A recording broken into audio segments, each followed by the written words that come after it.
दोस्तों आखिर यहूदी ये गरकत का दरख्त मदीने में क्यों लगवा रहे हैं और अपने मुल्क इसराइल में भी लाखों की तादाद में ये दरख्त क्यों लगाए जा रहे हैं? क्या आप जानते हैं कि यही वो दरख्त है जिसके बारे में अहादीस में आया है कि आखिरी जंग में ये यहूदियों को छुपाएगा। गरकत का दरख्त कोई आम दरख्त नहीं है, ये कांटों से भरा है और घनी झाड़ी की तरह बढ़ता है, और अगर कोई इसके पीछे छुप जाए तो बाहर से देखने वाला इसे आसानी से नहीं देख सकता।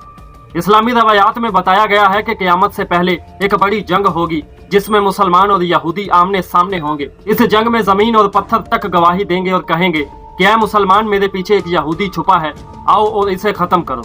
लेकिन अहादीस में आया है कि सिर्फ एक दरख्त ऐसा होगा जो यहूदियों को छुपाएगा, और वो है गरकत का दरख्त। इसलिए इसराइल आज लाखों गरकत के दरख्त लगाए जा रहे हैं। ये सिर्फ सब्जा या साया नहीं है, ये इनके लिए एक हिफाजती किला समझा जा रहा है। और सुनने में आया है कि मदीने के करीब सहराओं में भी ये दरख्त लगाए जा रहे हैं। सवाल ये है कि मदीना क्यों? क्या ये इस बड़ी जंग की तैयारी है जिसका जिक्र अहादीस में मिलता है? क्या यहूदी जानते हैं कि कल को मदीना इनके लिए मैदान जंग बन सकता है? दोस्तों ये सिर्फ एक दरख्त नहीं है, ये आने वाले वक्त की एक निशानी है। गरकत का दरख्त आज यहूदियों का दोस्त है, लेकिन कल यही दरख्त इन सब की सबसे बड़ी कमजोरी बन सकता है। अब सवाल ये है कि क्या ये तैयारी आने वाली आखिरी जंग के लिए है या यहूदी सिर्फ वक्त को खरीदने की कोशिश कर रहे हैं? अपनी राय कमेंट में जरूर दें। मिलते हैं फिर किसी अगली वीडियो में, तब तक के लिए अल्लाह हाफिज।